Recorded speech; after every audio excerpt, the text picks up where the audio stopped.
नमस्कार, मैं हूं प्रिया सिंह। आप देख रहे हैं खबर हिंदुस्तान। तो चलिए नजर डालते हैं अब तक की खबरों पर। वैक्सीन की 3 डोज ले चुका मुंबई का शख्स ओमिक्रॉन पॉजिटिव।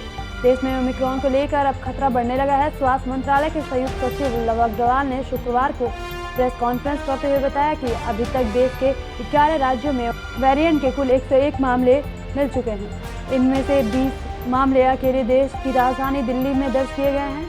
इसी बीच महाराष्ट्र के मुंबई में एक और चिंता बढ़ाने वाली खबर सामने आई है। पंजाब में चुनावी नौटंकी और बाथरूम पॉलिटिक्स।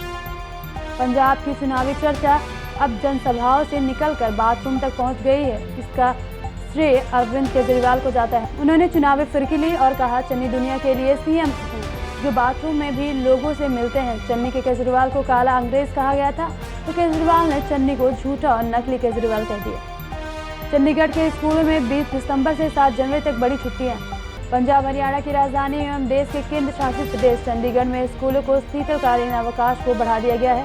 यहां प्रशासन ने आज बताया कि कोविड-19 के मद्देनजर एहतियाती उपाय के तौर पर केंद्र शासित प्रदेश के सरकारी और सरकारी सहायक प्राप्त स्कूलों को शीतकालीन अवकाश फिर से निर्धारित कर दिया गया है। दिल्ली में क्या है यातायात के नए नियम और जुर्माना। ट्रैफिक नियमों में सुधार लाने और सड़क वाहन चालकों की सुरक्षा को बढ़ाने के लिए केंद्र सरकार ने 1 सितंबर 2019 को संशोधित मोटर वाहन अधिनियम को लागू किया। इस अधिनियम का पालन देश के कई शहरों के उक्त में किया जाने लगा है। संशोधित मोटर वाहन अधिनियम को दिल्ली के प्रमुखता से लागू किया गया है। नए नियमों के तहत यातायात नियमों का उल्लंघन करने पर जुर्माने को बढ़ा दिया गया है। साथ ही कानून के नए सुरक्षा नियम को भी जोड़ा गया है। दिल्ली में ऑटो रिक्शा के ऊपर कंटेनर पलटने से 4 लोगों की मौत। दिल्ली में शनिवार सुबह एक दर्दनाक हादसा हो गया। दिल्ली में इंदिरा गांधी इंटरनेशनल स्टेडियम के पास एक ऑटो रिक्शा के ऊपर कंटेनर पलटने से ऑटो में सवार 4 लोगों की मौत हो गई। मृतकों में ऑटो रिक्शा ड्राइवर भी शामिल है। जानकारी के मुताबिक यह हादसा शनिवार सुबह करीब 6:30 बजे हुआ। हादसा इतना भयानक था कि ऑटो में सवार 4 लोगों की मौके पर ही मौत हो गई। कोविड सुपर मॉडल का दावा, भारत में फरवरी में आएगा इसकी लहर।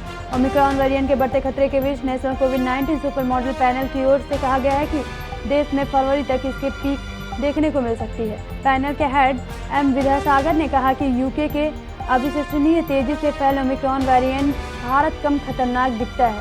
IIT हैदराबाद के प्रोफेसर विद्यासागर का मानना है कि यूके मॉडल भारत के अप्रासंगिक है। सपा नेताओं के घर दफ्तर पर आयकर का छापा, हंगामे के बीच भारी फोर्स तैनात।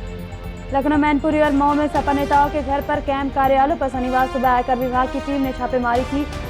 बता दें कि आगरा के मनोज यादव, लखनऊ के जतेंद्र यादव और मऊ के राजदीप राय सहित लगभग 1 दर्जन से ज्यादा नेता शामिल हैं। लखनऊ में आयकर का छापा अम्बेडकर पार्क के पास स्थित जतेंद्र यादव के आवास पर पड़ा। इसके अलावा मऊ में सपा नेता राजदीप राय के कैंप कार्यालय की छापेमारी की गई है। छापेमारी की सूचना पर दर्जनों कार्यकर्ताओं ने मौके पर पहुंचकर हंगामा शुरू कर दिया। वहीं हंगामा बढ़ने की आशंका के चलते भारी पुलिस फोर्स मौके पर बुला लिया गया। ओमिक्रॉन की बढ़ती रफ्तार के बीच वैक्सीन कंपनी ने जताई चिंता, 2024 तक रह सकती है कोरोना महामारी। कोरोना वायरस के नए वेरिएंट ओमिक्रॉन से पूरी दुनिया चिंतित है।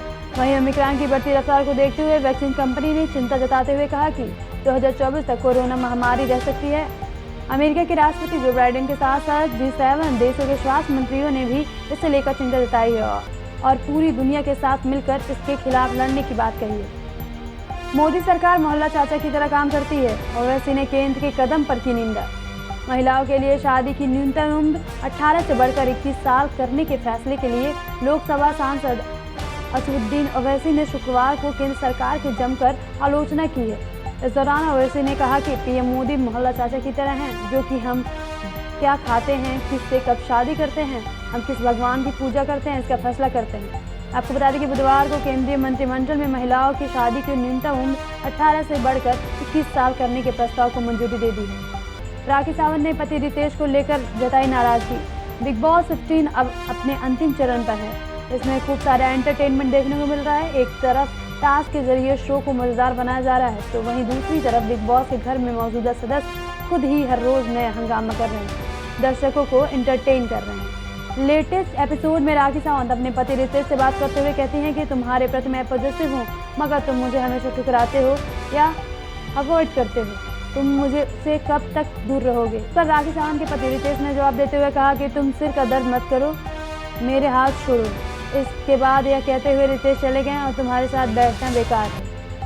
तो ये थी अब तक की खबरें। अगले अपडेट पाने के लिए देखते रहिए खबर हिंदुस्तान। धन्यवाद।